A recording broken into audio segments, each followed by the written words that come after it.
ดอกไม้ดอกแซรี่ข่อยปีนี้สิเป็นลายได้บ่มีใบโอ้ดอกลายขนาดพี่น้อง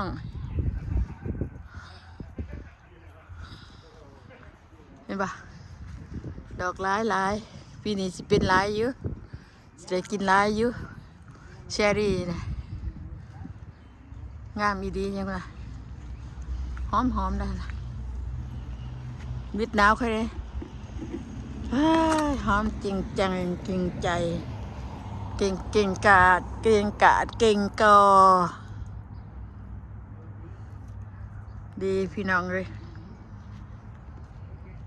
ขน่อยหมักได้หมักไงเจ้าจะเอามาปลูกอีกต้นหนึ่งจะเอามาปลูกอีกอยู่มาปลูกมันงามแล้วก็ได้กินเห็นปะต้นนี้มันไหนซิปทอกันกับเพื่อนนะได้พี่น้องทอกันกับเพื่อนนะซื้อเพื่อนเท่าได้กันฉะนั้นซื้อได้เดือนนั้นก็มาปลูกใช้ได้ถาวขึ้นมาใจบอกมาโอเคอันนี้กุญแจในหัวรถนะโอเคดอกแช่ดีมันกระเบื้องหน้าเบื้องบางเลยตีนโดดเป่าเดือกเปลี่ยนตีนโดดแตกต้องเปลี่ยนในช่องขางทั้งหน้าเอาเปลี่ยนข้างเดียวได้นะเราเปลี่ยนให้มันนี่เอาอยู่แล้วว่า60แล้วว่าเลยเปลี่ยนตีนเดียวพอนะบัดตัวนึงนะตัวนี้วางมันก็ใช้บ่ได้เลยไปมันกับทั้งสองทางมันยังแดนเสียงรถโอเคเบิ่งดิเข้าเลยไหมโอเคเบิ่งดอกแอปเปิลต้นนี้เบิ่งเด้องามพี่น้องเนี่ยมันบานนี่ยังขาวอยู่เนี่ยเป็นสีพิงค์จนแล้วมันก็ออกเป็นสีพิงค์นี่ว่างามมีดีได้น้ำนี่ใช้ใบหน่อยจัดๆเลยปลูกไว้ให้กวางกินนี่จะมันเป็นแถเป็นบาแอปเปิลต้นนี้เนี่ยหน่วยมันน้อยๆนี่เลยมันมีหน่วยน้อยๆนี่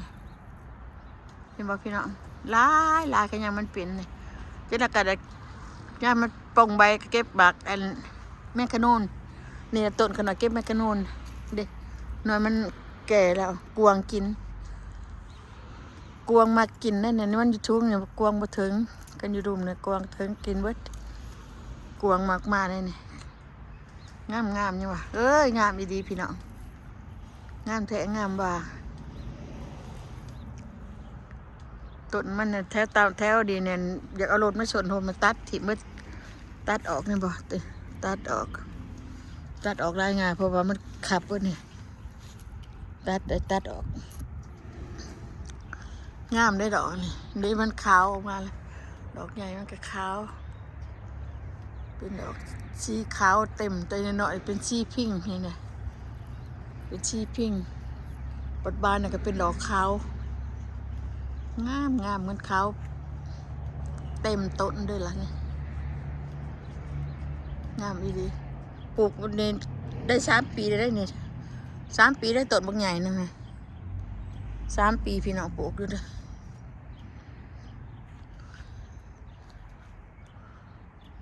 ปลูกได้3 ปี4 ปีละ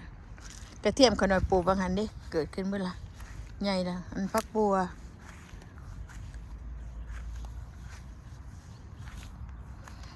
ตัวได้บ่ได้อันนั่นกับคูดบ่เบิดนี่มันขาดเป็นหัวเลยมันขาดได้นี่อันนี้หญ้าอันนี้เป็นดอกนี่จะได้ขุดดินแผ่ดีขึ้นยังอันนี้ก็นี่เก็บได้เป็นขุปุ่นได้พี่น้องก็ขุดเอาปีหน้าสิได้ขุดมันแก่สิขุดเอาตัวนี้บ่มีสิได้เอามาจังซะอีกก่อนไหนมันตัวได้มันต้นใหญ่ๆอย่างสี่เห็นเป็นตัวสี่เห็นบริคุดแต่เนี่ยมันดกขาดแต่เนี่ยดกออกขาดคาหัวก็ได้ใหญ่อย่างสี่ละใหญ่จะมาคุดหยาอันนี้ก่อนบันทิดก่อนสี่คุดหยาอันนี้ออกแล้วก็สี่ แบ่งหัวกระเทียมนี่ออกตัวมันไกลกันนะแบ่งเอามาใส่บอนบ่มีปลูกวันนั้นมันบ่มีมาปลูกบ่เห็นนั่นนี่เนาะนี่ยานมาหัวบ่ใหญ่ใหญ่แล้วดิใหญ่แล้วพี่น้องมันห่างสีใหญ่นี่มันทีจังสีจิคุดออกอันนึงไปใส่หันบอนบ่มีเนี่ยกันนี่ก็ห่างต้องได้ปลูกใส่อีกนี่เอาหัวลายเลยเห็ดไรหัวลายโอ้ยนี่ดิหัวนี่นะนี่เอาปลูกใส่ก่อน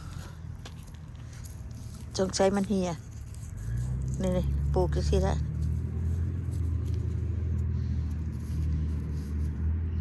ปลูกวันนี้แม่ก็ใหญ่นะนี่ก็บ่มีนี่หาเบียนปลูกใส่ตัวมันทีกันนี่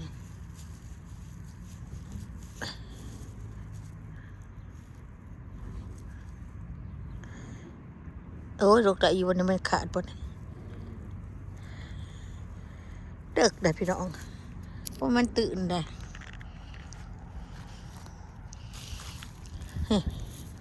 ในมันเหี่ยมันได้สิล่ะในมันเหี่ยนะกันดอกเอามาต้องเด็กนี่เนี่ยขาดนี่แนวนี้นะดอกตะขาดนี่นะบ่ได้ไปจังนะฮะนี่มาปลูกวันนี้บ่ดีคือเอาในมันมาปลูกเอาดอกมันมาปลูกมันขาดดอกก็ขาดนี่มาเบิ่งเด้อเนี่ยต้นบางใหญ่เนี่ยสิ่งที่ว่าบ่ได้อันกุดานะต้นใหญ่นะ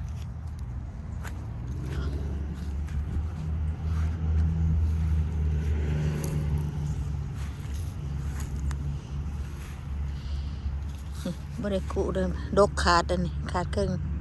จะเอาเสียมเพิ่นมาขุดบงไปนี่หัวบ่ใหญ่เอาในมันมีอยู่ในมันมีลายอยู่นี่พักอันนั้นได้เกิดได้ที่นี่เบี้ยพักอันนี้ก็บ่ได้ปลูกพักเพราะมันมีแนวอันนี้แล้วก็บ่ปลูกโอ้อันนี้นะเขาจะว่าเป็นยาบ่ทันได้ขุดเอาไปออกนี่เป็นยา